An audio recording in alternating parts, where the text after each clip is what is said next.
어떤 면에서 우리에게 찾아오는 많은 질병 중에 어쩌면 가장 심각하고 위험한 질병이 고독인지도 모르겠습니다. 그것은 우리를 단절시키고 스스로 위축시키는 질병이기 때문에 그냥 두면 위험한 것입니다. 우울증에 걸릴 수도 있고 심한 경우에는 스스로 자신을 상하게 할 수도 있습니다. 이런 측면에서 고독이라는 질병은 잘 다룰 필요가 있는 것이죠. 20세기 미국을 대표하는 심리학자 중에 칼 라저스라는 분이 계시는데 그분은 고독을 두 가지 차원에서 설명을 했습니다. 첫 번째는 자신과의 단절에서 오는 것이 고독이다. 나 자신이 미워지고 나 자신에 대해 실망하기 시작하면서 자기 스스로 자기 마음의 문을 닫고 본인이 스스로 만든 소외감을 말하는 것입니다. 이것은 누구 탓이 아니라 자기 자신 속에서 일어나는 일이라고 할 수가 있겠죠. 두 번째 경우는 이웃과의 단절 때문에 주어지는 고독. 무언가 내 마음을 나눌 수 있는 상대를 찾지 못했을 때 우리는 고독감을 느끼게 됩니다. 사람이 없는 것이 아닙니다. 만나는 친구가 없는 것은 아닌데 정작 나의 마음에 깊은 것을 나누려고 하면 그것을 나눌 대상을 찾지 못할 때 우리 모두는 고독을 느끼게 되는 것입니다. 이런 의미에서 고독이라고 하는 질병은 우리의 능력과 아무 상관이 없습니다. 우리가 가진 물질적인 부와도 아무 상관이 없습니다. 아무리 많은 것을 가지고 좋은 환경에 산다고 할지라도 내 마음을 받아줄 누군가가 없다면 우리는 고독이라는 질병을 벗어날 수 없는 것입니다. 그래서 우리가 잘 아는 것처럼 돈을 많이 가진 재벌들이 자살하지 않습니까? 왜 그리 많은 돈을 가지고도 목숨을 끊을까요? 인기 최절정에 있는 탤런트가 스스로 삶을 포기하는 경우도 보게 됩니다. 왜 그렇게 인기 많은 사람이 자기 스스로 삶을 포기할까요? 그것은 환경이나 주어진 여건 때문이 아니라 자기 마음속에 주어진 고독이라는 근본 문제를 해결하지 못했기 때문에 그런 것입니다. 오늘 여러분의 마음은 어떠한지 모르겠습니다. 여러분 마음 중심에는 기쁨과 자신감이 넘치고 있는지요? 아니면 외로움이나 허전함으로 방황하는 마음을 가진 분들이 계시는지요?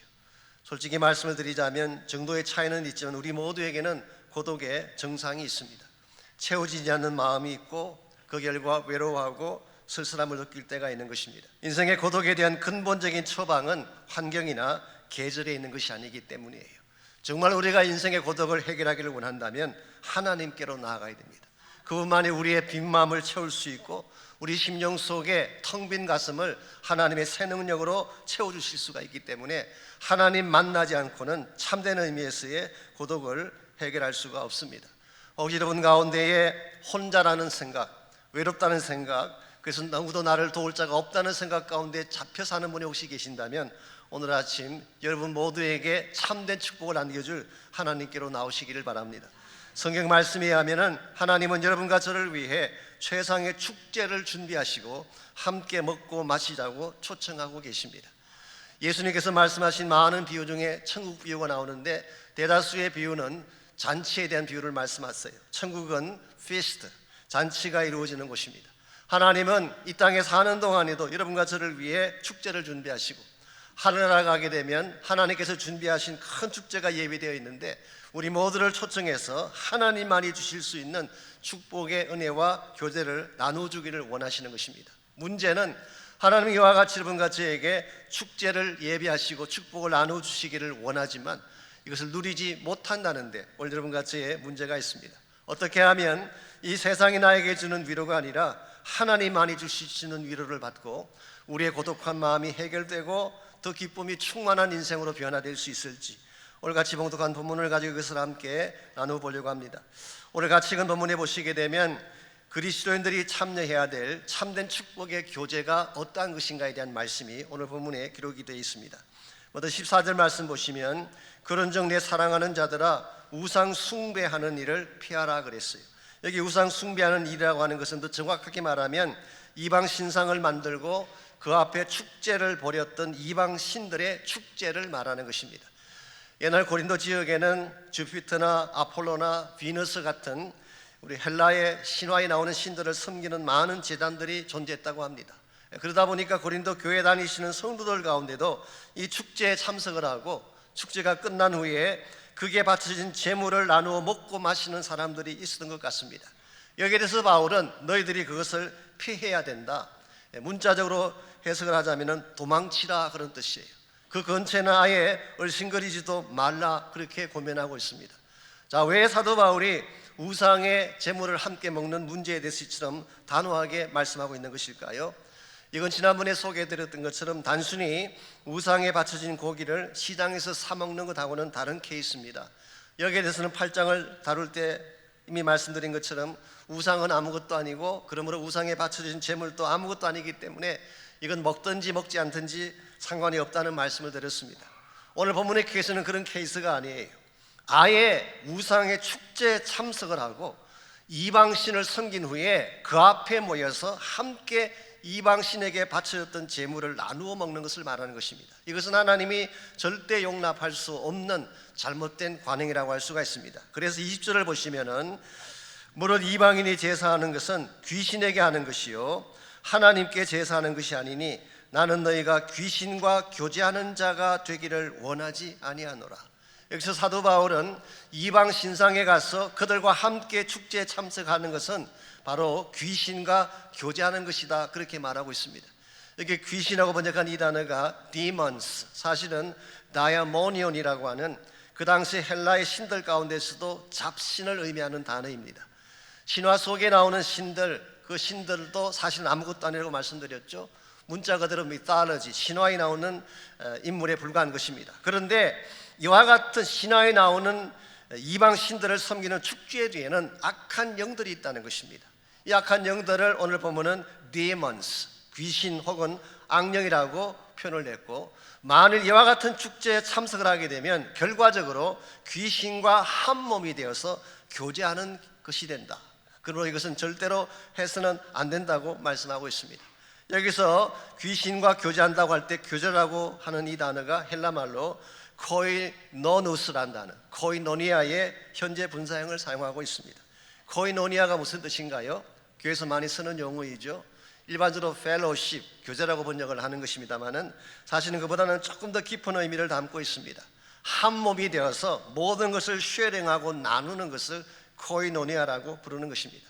근데 만일 그리스도인이라는 사람이 이방 신을 섬기는 제단에 가서 귀신과 함께 한 몸이 되어서 모든 것을 나누게 된다면 결과가 어떻게 되겠어요? 얼마나 그 마음이 상하고 그 마음이 어두워지게 되겠습니까? 이런 의미에서 귀신과 나누는 교제는 엄난의 교제 혹은 어두움의 코이노니아라고 부를 수가 있습니다. 이것은 그리스도인들이 절대로 추구해서는 안 될 잘못된 케이스입니다.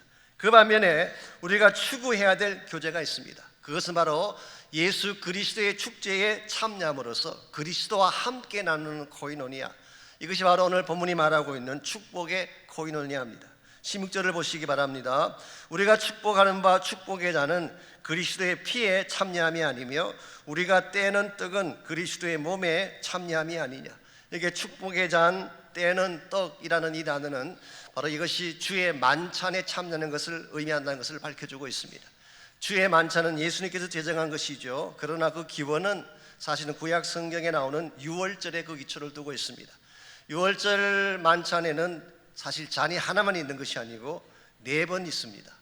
4번의 잔인데 그 중에 3번째 잔을 축복의 잔이라고 부릅니다. 그래서 오늘 본문에서 축복의 잔, 떼는 떡은 유월절과 연결은 되지만 사실은 예수님께서 제정하신 주의 만찬을 말하는 것입니다. 이와 같이 그리스도의 축복의 잔은 그리스도의 피에 참여하는 것이고 우리가 떼는 떡은 그리스도의 몸에 참여하는 것이다. 여기 참여한다고 번역한 이 단어가 앞에 말씀드린 교제와 똑같은 단어예요. 코이노니아라는 단어를 사용했습니다. 즉 우리가 예수님의 잔치에 참여하게 되면 주님과 한 몸이 되어져서 주님과 모든 것을 나누는 케이스가 되고, 만일 귀신의 축제에 참여해서 거기에서 교제를 나누게 되면 귀신과 하나 되어서 음란과 더러움을 나누는 케이스가 되는 것입니다. 이 둘 중에 어떤 코이노니아가 여러분과 제가 추구해야 될 코이노니아일까요? 음란과 어둠의 코이노니아가 아니라 예수님께서 여러분과 저를 위해 준비하신 축복의 코이노니아가 되어야 할 줄 믿습니다. 세상 사람들은 지금도 어둠의 코이노니아를 추구하고 있어요.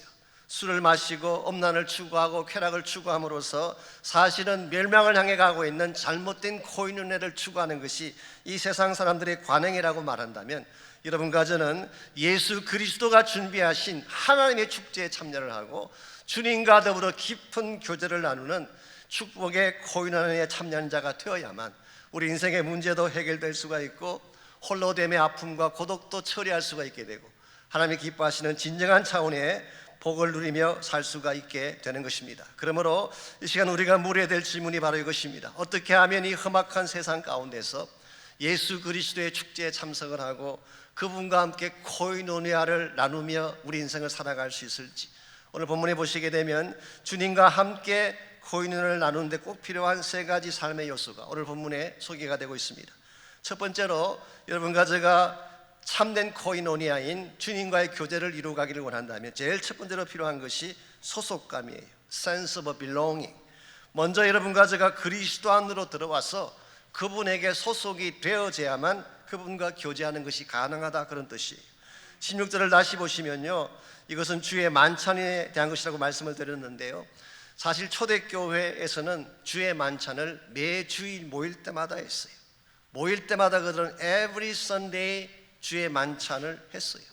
사도행전 2장에 보시면은 그들이 모일 때마다 떡을 떼었다는 기록이 나오는데 이것이 실제로는 주의 만찬을 말하는 것입니다. 그리고 이것이 끝나면은 그들이 가지고 오는 음식을 함께 나누어 먹으면서 사랑의 교제를 나누는 것을 아가페라고 불렀습니다.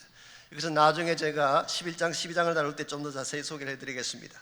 자, 근데 이제 한 가지 중요한 사실이 있습니다. 매주일마다 모일 때마다 떡을 떼며 주의 만찬을 했는데요, 누가 여기에 참여할 수가 있을까요? 주의 만찬에 참여할 수 있는 자격은 딱 한 가지예요. 예수 그리스도를 구원자로 영접한 사람들만이 주의 만찬에 참여할 수가 있습니다. 돈이 많다고 참여할 수 있는 것도 아니고 학벌이 좋다고 참여할 수 있는 것도 아니고 세상 권세가 있다고 참여할 수 있는 것이 아니라 주의 만찬에 참여할 수 있는 유일한 퀄리피케이션은 예수 그리스도에게 속한 자가 되는 것입니다. 혹시 여러분 가운데 아직도 주님을 마음의 중심에 모시지 못한 분이 있다면 지금이라도 마음의 문을 여시고 그분을 꼭 초청하시기를 바랍니다. 그분을 만나고 그분 안에 들어와야만 그분이 여러분의 실제적인 도움자가 될 수 있고 축복의 근거가 될 수가 있는 것입니다. 여러분의 인생이 아무리 어려울지라도 아무리 힘든 가운데 있을지라도 믿음의 손을 내밀어서 그분을 만지기만 하면 그분이 여러분을 도와주시고 여러분 인생의 치유자로 여러분의 삶을 이끌어 주시는 것입니다. 저는 그 좋은 예가 마가복음 5장에 나오는 혈루병을 앓던 여인의 케이스라고 생각합니다. 이 여자의 이름은 성경에 나오지 않습니다. 어떤 분들은 우리 기독교 전승에 하면은 이분의 이름이 베로니카라고 이렇게 말하기도 하지만 확실한 것은 아닙니다. 이분이 어떤 배경을 가지고 있으며 어디서 무엇을 하는 분인지는 확실하진 않지만 한 가지 분명한 것은 이분은 혼자였다는 사실이에요. 이분은 고독한 가운데 계신 분이었어요. 어느 누구도 도와줄 수 없는, 어느 누구도 함께하지 않는 가장 고독한 가운데 있었던 사람이 바로 마가복음 5장에 나오는 혈루병 여인이었습니다. 이 혈루병이라는 병 자체가 루자가 조금씩 흐른다는 그런 뜻이래요. 그러므로 혈루병은 피가 조금씩 흘러나오는 병이에요. 그러므로 어디를 가든지 항상 누추하게 느껴지게 되고 자기 자신을 생각할 때마다 자존감이 없어지고 자신감이 없게 만드는 병.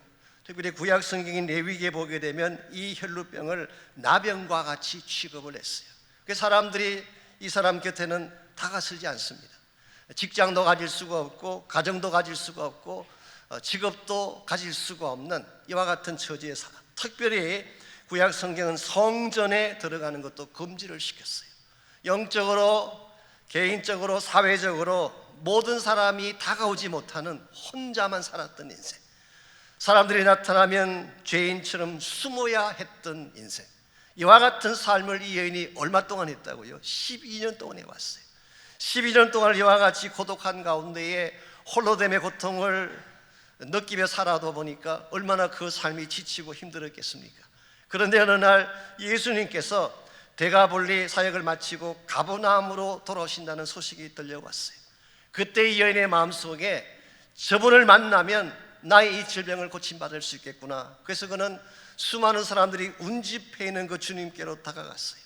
보통 사람 같았으면 앞에 나가서 주여 나를 도와주셔서 그렇게 외칠 텐데 지금까지 숨어 살았던 여인, 소극적으로 자존감이 없는 가운데 살았던 여인이기에 감히 앞장서서 말하지 못하고 뒤로 돌아가서 옷자락만 만진 것입니다. 그랬는데 그 순간 기적이 일어났어요. 혈루의 그 눈이 마르게 되고 온몸을 흐르는 강력한 능력이 그의 몸속에 임하는 것을 느끼게 됐어요. 이 능력이 어디에서 온 것일까요? 주님에게서 나온 것입니다. 비록 자기는 연약했지만 주님의 옷에 믿음으로 손을 대었을 때에 주님이 가지고 계신 그 능력이 그에게로 전달되어져서 그 몸속에 흐르고 있던 혈루병의 근원도 치유해 주시고 그의 마음속에 있던 모든 질병도 고쳐주신 것입니다. 더 놀라운 사실이 뭔지 아십니까? 예수님께서 이 사실을 알고 가던 길을 멈추셨어요. 성경 그렇게 기록되어 있습니다. 예수님께서 이 여자를 찾으려고 둘러보시니라. 영어 성경 보게 되면 Jesus stopped and turned around to find her. 예수님께서 가던 길을 멈추시고 몸을 돌리셔서 그를 찾고자 했다, 그 뜻이. 이 대목을 읽을 때마다 저는 제 마음속에 굉장한 감격이 됩니다. 아니, 그 위대하신 하나님의 아들이, 그렇게 바쁘고 큰 일을 많이 하실 그 하나님의 아들이 한 사람 때문에, 그것도 가장 누추하고 더러운 한 여인 때문에 멈추어 섰다는 사실이 경이롭지 않습니까? 그러나 여러분, 이 주님은 여러분과 저의 삶을 위해서도 멈출 수 있는 요인가 있는 하나님이세요. 내가 가장 힘들어할 때에, 누구도 나를 도울 자가 없을 때에 주님 가던 길을 멈추시고 여러분 때문에 얼마든지 멈추셔서 여러분을 도우실 수 있는 하나님이십니다. 우리에게 이 주님이 필요한 것입니다. 이 주님을 만나고 이 주님 안에 들어와야만 여러분 혼자 힘으로 해결할 수 없는 인생의 문제도 처리가 되어지게 되고 내 마음속에 주님만이 주시는 위로와 축복으로 가득 넘쳐나서 새 삶을 살게 되는 것입니다. 두 번째로 주님과 코이노니아를 나누려면 동질감을 가져야 됩니다. 같은 마음, 같은 위치 혹은 한 몸 관계가 되어져야만 주님이 우리와 함께 교제하심을 느낄 수가 있습니다. 그래서 오늘 본문은 그리스도와 한 몸이 되어서 함께 먹고 마시는 삶을 묘사해 주고 있습니다. 17절 18절을 보십시오. 떡이 하나요 많은 우리가 한 몸이니 우리는 우리가 다 한 떡에 참여함이라. 여기 한 몸이란 단어고 한 떡이란 표현이 나오는데요, 이것은 두 가지로 해석이 가능합니다. 하나는 그리스도의 몸 자체를 의미할 수도 있고 또 한 가지는 그리스도의 몸인 교회를 의미할 수도 있어요. 이 사도 바울은 교회를 묘사할 때 가장 많이 쓴 단어가 Body of Christ, 그리스도의 몸이라는 단어를 썼습니다. 그러므로 이 한 몸이라는 단어는 예수님 자체를 말할 수도 있고 예수님이 머리가 되시는 신앙 공동체인 교회를 말할 수도 있습니다. 오늘 본문은 무엇을 강조하고 있습니까? 우리 모두가 예수 그리스도 안에서 하나가 된다, 주님 안에서 한 떡이 된다.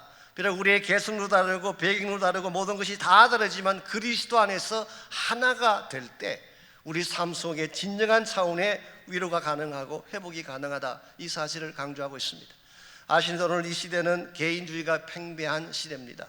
나만을 위한 시대, 나의 삶만 책임지려고 하는 경향이 현대인들 마음속에 있어요. 나의 이웃이 어떻게 살든 상관하지 않습니다. 같은 교회를 다니지만 형제나 자매가 어떤 위치에 있든 we don't care, 우리는 별로 상관하지 않습니다. 그러나 오늘 하나님의 말씀은 우리가 그리스도 안에서 한 지체가 되어서 한 몸을 이루게 될 때에 이것이 참된 차원의 교제를 이루게 되고 참된 차원의 위로와 능력을 공급받게 된다, 그렇게 말씀하고 있습니다. 그래서 18절을 계속 보십시오.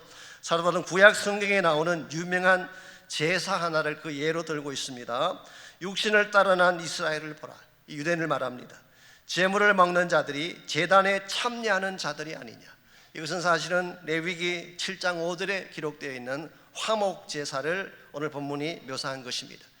성경에는 5가지 제사 제도가 있죠. 우리 레위기서 보게 되면 5가지 제사 제도 중에 유일하게 제물을 드린 사람과 제사장이 함께 제단 앞에서 제물을 나누어 먹는 제사가 화목 제사입니다. 그래서 화목 제사는 굉장히 풍성하고 함께 떡을 떼며 교제하는 자리이기 때문에 오늘 본문에서 바울은 구약 성경에 기록된 화목 제사를 그 예로 든 것입니다. 이 화목 제사는 peace offering, 하나님과 우리의 관계도 화목하게 만들지만 서로 인간관계도 화목하게 만들어서 하나 되게 만드는 상징적인 의미가 화목 제사 속에 포함되어 있습니다. 오늘 우리 인생 가운데 고독이 찾아오는 이유는 혼자 있기 때문이에요. 단절되어 살기 때문에 우리가 느끼게 되는 것이 loneliness. 근데 만일 우리가 그리스도의 피 안에서 하나님의 은혜 안에서 하나가 되어서 서로 섬기고 서로 돕게 된다면 우리는 굉장히 큰 지체가 되는 것입니다. 이게 교회의 아름다운 모습이고 성도와 성도가 만났을 때 이루어질 수 있는 소중한 교제의 열매라고 말할 수가 있습니다. 우리 한 사람은 연약할지라도 서로 연합하게 되면 강한 자가 될 수 있게 되고, 그 결과 하나님이 더 큰 역사를 이룰 수가 있는 것입니다. 그래서 전도서 4장 12절은 이렇게 말씀하고 있습니다. 한 사람이면 패하겠거니와 두 사람이면 능히 당하리니 삼겹줄은 쉽게 끊어지지 아니하느니라. 삼겹줄입니다. 삼겹살이 아니고, 제가 늘 강조하지만 시장할 때 본문을 읽으시면 삼겹살을 읽기가 참 쉬우신데, 삼겹줄, 세 개로 엮어진 줄은 함부로 끊어지지 않는다는 것입니다. 이게 연합의 파워를 강조하는 것입니다. 우리 한 사람 한 사람을 놓고 보면은 다 연약하고 미약한 존재지만 성령 안에서 하나가 되고 그리스도 안에서 하나가 되어지면 우리는 굉장히 위대한 일을 할 수 있는 거예요. 교회가 교회다워지는 비결 중에 하나가 이것입니다. 서로 각자 살게 되면 힘이 없어요. 그런데 함께 모여서 기도하고 함께 모여서 축제를 벌이고 함께 모여서 축복하게 되면 굉장한 은혜 역사들이 일어나게 되는 것입니다. 하나님의 교회는 위대한 어떤 한 영웅이 다스리는 교회가 아니에요. 하나님 안에서 지체가 된, 연약해 보이지만 연약한 여러분 한 분 한 분이 함께 모여서 함께 소리를 만들어가게 될 때 복음의 노래소리가 땅끝까지 가게 되고 하나님의 영광이 선포되게 되는 것입니다. 이런 면에서 함께 가는 삶, 더불어 함께 나아가는 삶, 이것이 우리 크리스찬 삶을 부유하게 만드는 두 번째 비결입니다. 마지막 세 번째로 우리가 주님의 코인연회를 누리려면 차별화가 필요합니다. 세상과는 차별된 삶을 추구해야지 참된 축복을 누릴 수가 있다는 뜻입니다.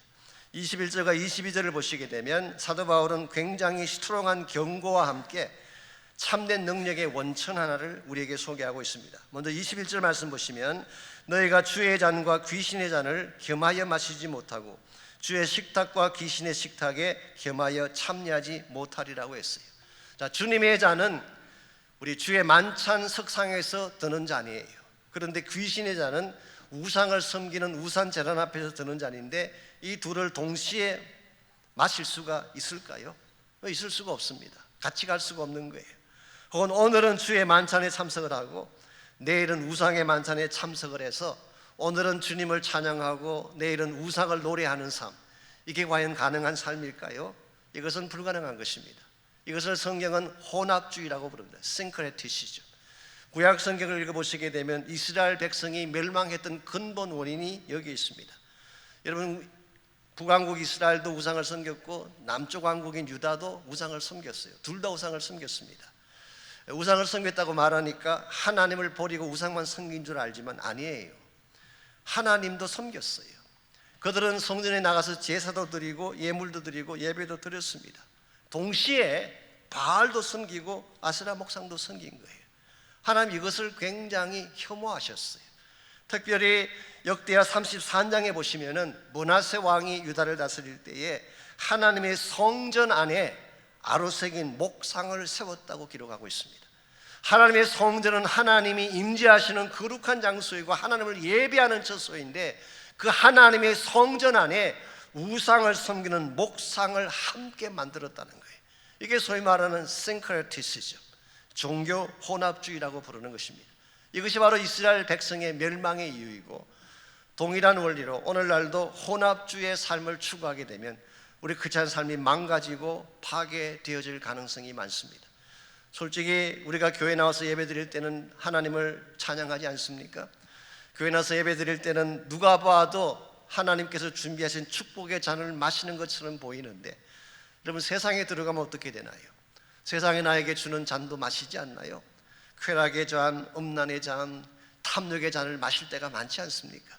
교회에 나와 쓰는 그리스도인 같은데 세상에 나가게 되면 우상을 섬긴 자와 똑같은 삶을 반복하게 된다면 오늘 본문이 말하는 것처럼 축복의 잔과 주의 잔과 귀신의 잔을 겸하여 마시는 케이스가 되는 것입니다. 그러므로 하나님이 기뻐하는 삶은 구별되는 거예요. 우리는 세상과 구별되게 살아야 되고 세상이 나에게 안겨주는 쾌락의 잔을 마시며 사는 것이 아니라 성령이 나에게 주시는 축복의 잔, 생수의 잔을 마시며 살아가야지 참 그리스도인이 될 수가 있고 하나님 영광을 위해 살 수가 있는 것입니다. 여러분이 아시는 것처럼 참된 축복의 원천은 세상에 있지 않습니다.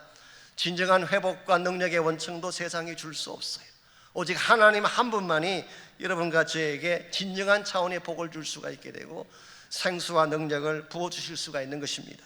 그렇기 때문에 22절을 보시면은 사도 바울은 경고와 함께 우리 모두가 정말 붙잡아야 될 참된 능력의 원천을 소개하고 있습니다. 그럼 우리가 주를 노여워하시게 하겠느냐? 우리가 주보다 강한 자냐? 이걸 쉽게 풀어 설명하면 이런 뜻입니다. 너희들이 귀신의 잔을 마심으로 주님의 진노를 받겠느냐? 반대로 하나님이 나에게 주시는 예수님의 잔을 내가 마심으로 말미암아 우리보다 훨씬 강한 존재이신 하나님의 능력을 공급받으며 살겠느냐? 이거는 사도 바울의 제안입니다. 우리가 이 세상에 커넥되어져서 세상과 연결되어 살게 되면 재미있어 보이고 쾌락이 넘치는 것 같고 잠깐 마음에 만족이 있는 것처럼 느껴지지만 세상과 연결되어 나에게 주어진 축복은 진짜가 아니에요. 다 가짜예요. 아무리 많은 물질을 소유하고 아무리 많은 능력과 건설을 가졌다고 하더라도 그거는 진정한 축복의 근원이 못 됩니다. 그런데 만일 우리의 인생이 connected to God, 하나님에게 연결되게 되면, 예수 그리스도에게 연결되게 되면 그분 안에 준비되어져 있는 모든 생수의 능력과 축복의 능력이 우리의 소유가 되는 것입니다. 이런 면에서 여러분이 참된 의미에서의 기쁨을 회복하고 홀로 걸어가는 인생이 아니라 하나님과 더불어 풍성한 종류의 삶을 추구하기를 원한다면 그리스도에게 연결돼야 돼요. 하나님의 능력에 커넥티드 돼야 하는 것입니다. 그때에 비록 우리가 연약할지라도 나 앞에 주어진 모든 장애를 뛰어넘어서 참 승리자로 살아갈 수가 있게 되고 이 세상을 호령하며 바르게 사는 것이 가능해지는 것입니다. 나의 능력으로 사는 게 아니에요. 나의 피지컬한 조건으로 세상을 이기는 것이 아닙니다. 내 안에 오신 예수님 때문에 나를 사랑하시고 나에게 부활의 능력을 안겨주실 예수 그리스도 때문에 비록 나의 외형은 연약하고 미약할지라도 예수님 때문에 장애도 넘어서고 내 앞에 주어진 난관도 극복해내고 그래서 마침내 하나님의 사람답게 바르게 살아가는 것, 이것이 성경이 제시하고 있는 크리스찬 삶의 본질이라고 생각합니다. 여러분과 저는 인생 여정을 걸어가고 있습니다. 우리가 일평생을 달려가야 될 우리 인생의 journey는 결코 쉽지 않는 거 아시죠? 타프합니다. 때로는 힘들기도 하고 포기하고 싶을 때도 한두 번이 아니고 누군가가 나를 도와주지 않는다고 느낄 때에 홀로 걷기에 너무나 힘든 것이 인생의 여정 과정입니다. 그러므로 이 인생의 여정 가운데는 반드시 함께 가야 될 동행자가 있어야 됩니다.